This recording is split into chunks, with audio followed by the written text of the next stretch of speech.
have been out spending a lot of hours last night, still going this morning. Really instrumental in us being able to open the airport. Special kudos to the traffic control and our folks at TSA who were here and available and getting this place ready to go. We are operational. We have one runway open. We do have some delays.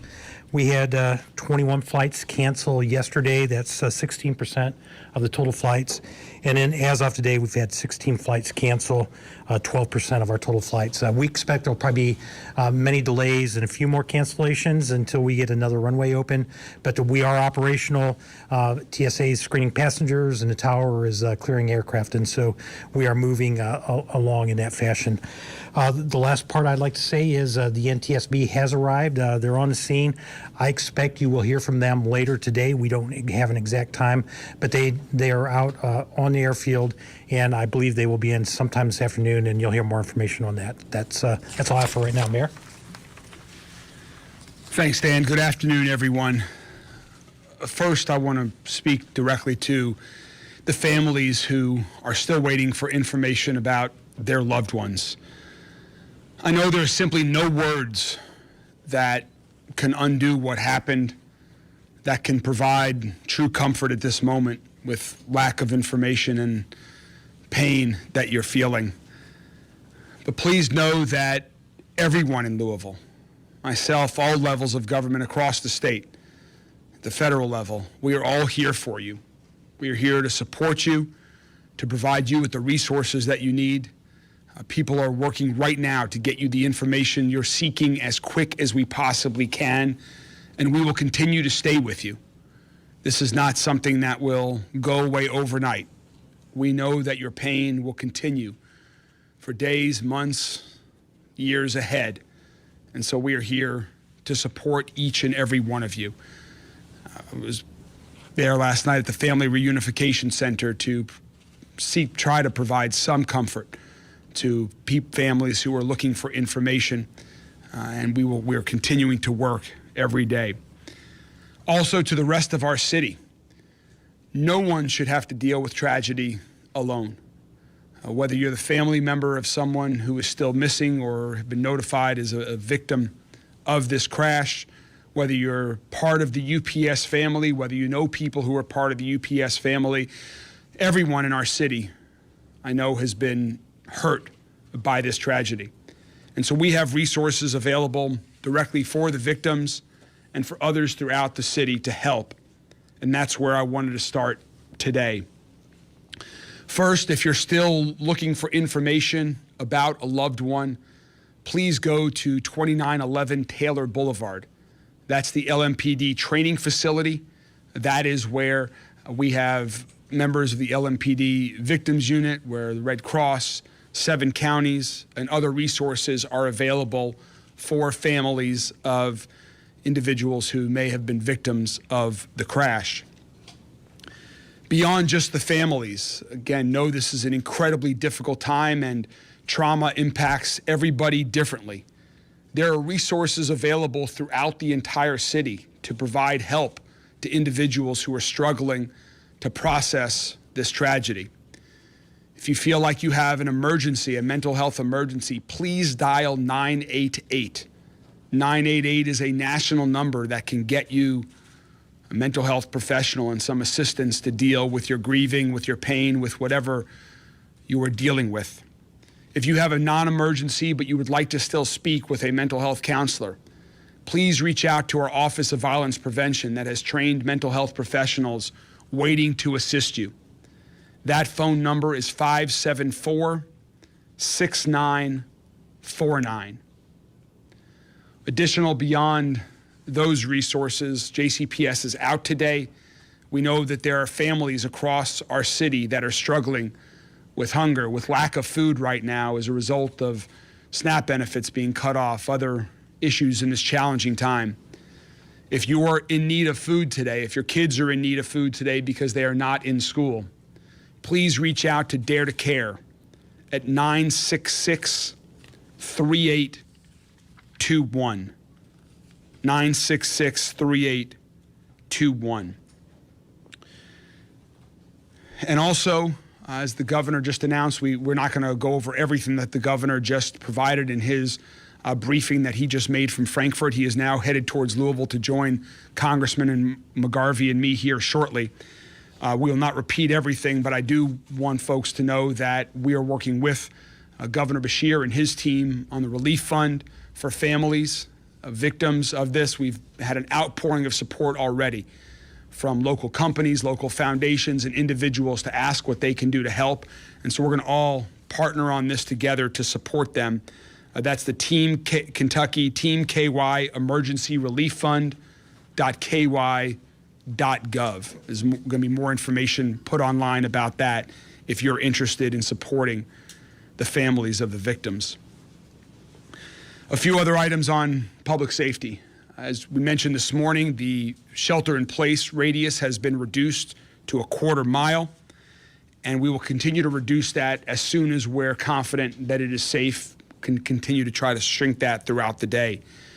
Air monitoring continues to go on around the crash site and around the city, and all residential water service is safe to drink. Everyone's water is safe to drink unless you have been specifically reached out to by the Louisville Water Company giving you an advisory. You should feel comfortable that your water is safe to drink. LG&E is getting power back on to those non-affected areas outside of the crash site right now. Last I heard, there were 135 customers still without power. Also want to talk about drones for a minute. Right now, there's a temporary flight restriction that's been put in place by the FAA surrounding the crash site. There's no reason for any drones from private individuals or other organizations to be flying right now. They could get in the way of our recovery operations. If you are flying a drone within this TFR area, we will find your drone and you run the risk of prosecution, of heavy federal fines. Please do not be that person that is getting in the way of our recovery efforts. Give our first responders, give the NTSB, give everyone the opportunity to deal with that site, and please don't use drones right now in that restricted airspace. Congressman McGarvey and I have been in touch since the first moments after this happened. I also want to thank Robin Taylor from Senator McConnell's office here. We've been in touch with Senator Paul's office, with Congressman Guthrie's office. In times like this, everybody puts partisan politics aside here in Kentucky, and we're all working closely together. Governor Beshear and his administration, my administration, and all of our federal delegation working together to bring whatever resources each of we can in partnership to get answers, to provide relief and resources, and to ensure that our city is safe and coming together to support those who are in need. Congressman McGarvey and I also just left a meeting with the NTSB, and I'm going to now turn it over to Congressman McGarvey to say a few words about that meeting and share a few things about next steps. Congressman McGarvey. Thank you, Mayor Greenberg.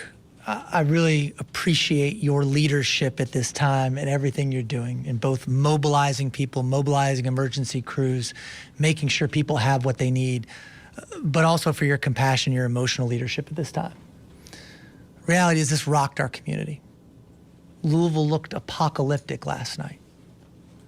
The images of smoke coming over our city, of debris falling in every neighborhood, people trapped in their homes, for the families who lost someone who won't be coming home. This is awful. This is not something you think happens here. And when it does, it impacts every single one of us. I'm a lifelong Louisvillian. To answer the question, I went to Manual High School. Everybody here knows everybody. We're the biggest small city in America, and if you don't know someone directly impacted by this, you know someone who does. But this is when we're also at our best, is when things are worst. And we come together. And I can tell you, we're all working together. The mayor's office, the governor's office, Senator McConnell's office, Senator Paul's office, Congressman Guthrie's office, the entire delegation. We are bringing the full resources of the federal government to bear on this tragedy to make sure that we get answers as quickly as possible, but also, and I stress that those answers are correct. And it can be frustrating. We all want to know what happened right now. We've seen some of the images online, and there's a lot of internet sleuths. The NTSB is here. They have a full team. What does that look like? 28 people from the NTSB are here on the ground, plus the support network back in Washington, D.C. They are going to analyze absolutely every bit of what happened. We're talking about everything that is man-made, that is machine-made, that is environmental. The NTSB is going to go over with a fine-tooth comb. They're partnering with the Red Cross. They are not only investigating the crash, they are providing direct assistance and communication with victims' families. We are thrilled that they are here.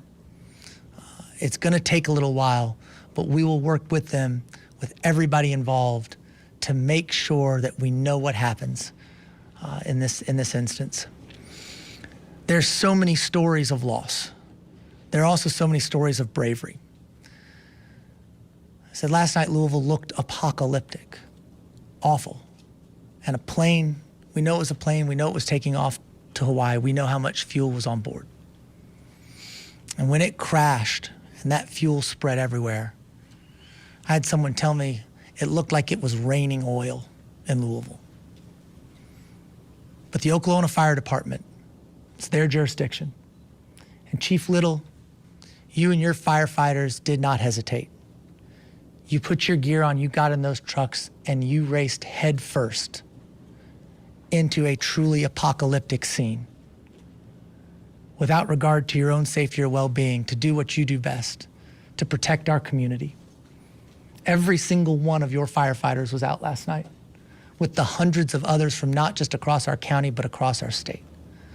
We are extremely grateful for your bravery. We're extremely grateful for your training. It was just 2 weeks ago that we were training for something unfortunately like this. We're grateful for what you do. We're grateful for how you do it. And I want to invite Chief Little from Oklahoma to come up and say a few words.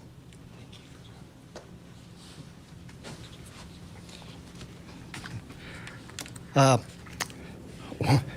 like to say good afternoon to everyone, give you a brief statement and update about our situation. Last night, about 5 o'clock, shortly thereafter, we were dispatched on a explosion. Shortly thereafter, we were informed that it was a plane crash. And as the governor pointed out, just about 2 weeks ago, we did train with Louisville Fire, along with the Airport Authority. This is something that we do annually. You hope that you never have to do this, but unfortunately, it happened.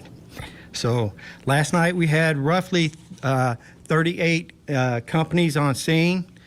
We had multiple agencies from across the state. We had, and please forgive me, those agencies if I do not name you, but Bardstown, Bullitt County, Lexington, all responded here. We worked with MetroSafe, Louisville Metro EMS, Louisville PD, and all the county fire departments across our county here. They were all represented. So we had roughly 30 ambulances here last night. And today we've downscaled tremendously.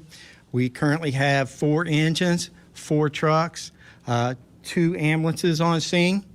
We have roughly 30 to 40 firefighters that are on scene. We have a SARS team. It's a search and rescue team that is represented by all the county departments, along with Louisville Fire, and there's approximately 40 members here doing search and rescue through the debris zone. So let's see. So we are currently working with NTSB. We have some hot spots that are out there that we're trying to, some of them we're going to let burn. They're so insignificant right now, but as they flare up, we will extinguish them. One of the issues that we are currently having is the size of the debris zone and actually getting our apparatus there. So, yeah. I'll turn it back over to the mayor. Just a couple. Thank you very much, Chief. A couple final comments, and then we'll open it up to questions from members of the media. First, we'll continue to stay at this 24/7 as long as necessary. All of us are working on this as well as our respective teams that are out there. I think my last call with the governor last night was around midnight. First one at 5:45 this morning, and our teams are just going above and beyond. And so just want to say thankful to every one of the first responders. Chief Little, thanks to you and the entire team. So we will continue to keep you all updated with additional information as we know it. But for right now, that's the information that we have. As Congressman McGarvey said, I think it was Congressman McGarvey said that NTSB, we hope, will have a briefing later this afternoon. We'll be providing some more briefing after the governor arrives in a few hours when we have even more information. Then the final thing I wanted to mention was, I know there's a lot of questions about who are the victims that have tragically perished in this crash. The coroner, the Jefferson County coroner has been at the scene, is back at the scene today. They are the ones that confirm the identities of the victims and are the ones that provide that information. And as soon as we have that, we will amplify the information that the coroners are able to provide as soon as they make these identifications. And with that, we will open it up to questions from members of the media. Can the chief tell us how long the search and recovery part of this incident will go on for? How long are you going to stay out there with the victims? If you could repeat the question. Okay. Repeat the question for me, please. For me. Repeat it. So Okay. So how long will we be out there? We'll be out there. We're planning to be there for at least a week or longer. We'll be out there as long as the NTSB needs us to be there. We are prepared for this. So I don't know how many victims we're actually looking for. That's one of the issues. And the debris zone is so large. So trying to get people back there. And with the debris zone, some of that debris is going to have to be moved and searched underneath. So it will take us quite a while. What is the size of the debris zone? I don't have a footage or a square mileage, but so Fern Valley Road, probably about 50 yards past Melton. I don't know if you know how long or how far that is. So, but it's a very large debris zone. Can you give us any other details about that debris zone? As far as that debris zone, there were a petroleum recycle business that was there that created some issues for us.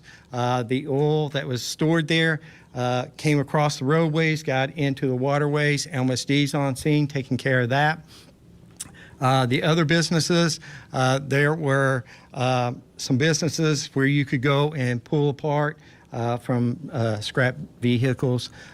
So large semis that are in there and multiple vehicles. So a lot of scrap metal as well. So. Do you know how an approximate number of people who are still unaccounted for? I do not. We have not. There are more than the number of victims that we have confirmed that have families looking for information about them. Is the city, Hold on 1 second. 1 second. is the city, NTSB, anyone going to share any images of that crash site since people can't drone and crews are being kept pretty far back? For right now, we're going to defer to the NTSB on that and let them get through their initial assessment. And so you can ask them that this afternoon. Also, just one more thing about the water company is going to be putting up some more information about what I said earlier on their website momentarily here. And I do, as Congressman McGarvey was pointing out, all of these great collaborations and all the offices. I also want to recognize James Victory from Congressman Guthrie's office is here with us as well. Thank you for joining us, and thank you for the Congressman's support of all of this effort. Okay. Chief, could you describe for us the wreckage of the plane itself, what sort of shape it's in, and what have you observed? There's, for the fuselage, we've not seen much of it, to tell you the truth. There's wreckage that starts from almost Fern Valley Road and does go all the way down past Melton. So there are landing gear that's out there. You would not see a whole fuselage. With the intense fire that was there, most of things are gone. So including some of the vehicles, the semis, and the plane. The governor had many words of praise for your actions last night and your quick response. And in his words, I think he said things could have been much worse. What else could have happened here without your quick response? Right here, we're so lucky, to be honest with you. This is not a residential area. Thank God that some of the employees had already left, being after 5 o'clock, so it could have been more catastrophic for us. Can you share what the Emergency Management Agency found through its air quality testing, and what specific findings led to the shelter-in-place order? I'll defer. We'll get you. The question was about what results were the air monitoring. I'll get with emergency management on that, but they're continuing to monitor it in real time, and as it's safe for everybody, that's when we're increasing it. Public safety is our absolute #1 priority. Mayor, have you been to the crash site? I've not yet been. We will be going. Congressman McGarvey, the governor, and I will be going there shortly here after this. Congressman McGarvey, in your conversations with NTSB, has there been any discussion about possible effects of the government shutdown on the response? Yeah, I've been in conversations with NTSB since the very beginning of this. Talked to the chair of NTSB several times last night, as late as midnight. Talked with board member Inman, who's on the scene here. He's a true pro, and I should say this, he's also a Kentuckian, which I think makes this very special. They are taking this very seriously. Every resource of NTSB is being brought to bear on this. There is no impact from the shutdown whatsoever. Chief, how are your firefighters doing? Our firefighters are doing very well. So we did a shift change this morning, so we have fresh bodies on scene that are capable of handling this. So Are you offering them any? we do have refreshments, and many local businesses have offered to donate food and refreshments. Well, what about the The mental issues, we've not had any at this point. Down the road, we will open that up. We have in-house counsel that comes in and visits with them. We have other programs should something arise and they need to speak to someone. We know what the NTSB is going to be doing in terms of their investigation of the crash. Is there anything locally that needs to be investigated? Any questions that need to be answered in the aftermath of this? The question was, are there any local investigations that are commencing? At this time, there are none.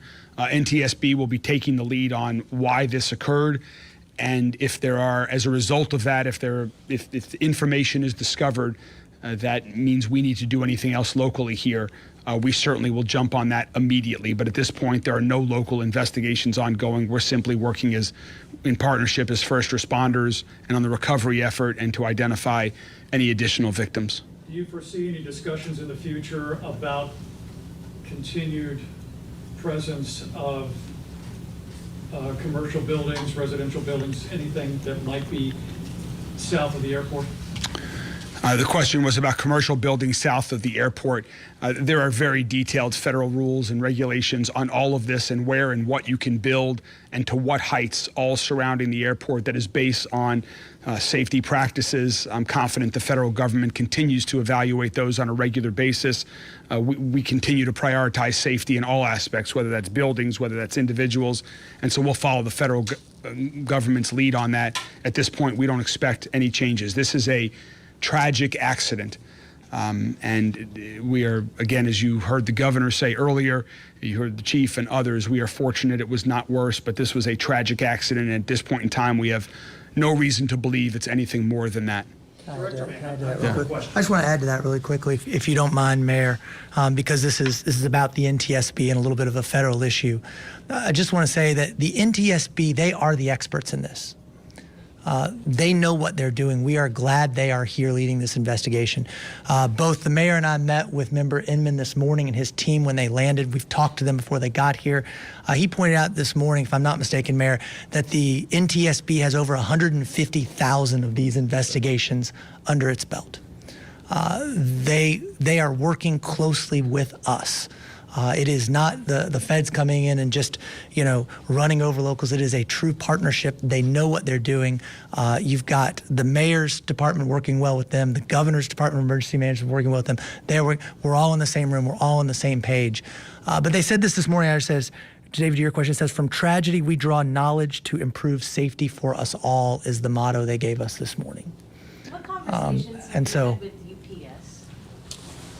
UPS? The question was a conversation I've had with UPS. I've spoken to several UPS executives.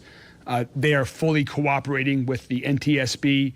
They're working on providing support to all of the victims' families at this point in time. Are all of the victims UPS employees? The question is, are all of the victims UPS employees? Again, we have not identified the victims. I do not believe that to be the case. We have, UPS has disclosed that there are 3 crew members. Beyond that, I have no knowledge that any of the other victims are UPS employees, but I just don't know at this point in time. They might have been off duty or something like that, so I just don't know that for a fact. A couple more questions. Couple questions for Director Mann, just short questions. One, you discussed how one runway was open. What is the status of the other runway? Was there any damage sustained? And also, we're looking into the flight that took off yesterday. Were there any maintenance issues or concerns before takeoff that were addressed? No, so we have one runway open. There was no fodder debris, so we were able to open that with NTSB's concurrence. The primary runway, our west parallel runway, has FOD, and that's where the NTSB is focusing right now. They'll go through all their inspections. The east parallel runway has a little bit of debris. We think that may be able to open this afternoon. As it relates to inspections, problems with maintenance, we just finished Part 139 is a compliance inspection with the FAA, and we have records on every inspection we do on the airfield. I think within an hour prior to that flight, our ops team had been out there and done an inspection, and everything was fine. So from a maintenance perspective, it looks good. As it relates to damage to the airfield, there's debris. There's some minor problems in the grass and the safety areas. The physical pavement is in fine shape right now. So it will open as soon as we have clearance from the NTSB to do so. Again, that takes some time. We have the one runway. We think we'll have the second one open, but we can operate fine with the parallel runway, with especially the air carrier traffic. All right, we will provide an update on when our next briefing is later this afternoon, and we thank you all very much. We'll continue to keep the entire community updated as soon as we have additional new information. Thank you all very much, and God bless everyone here in Louisville and around the region. These are tough times. We will get through it together. Thank you. And you've been listening to Mayor Greenberg and other city and airport officials providing an update for us on that horrific and terrible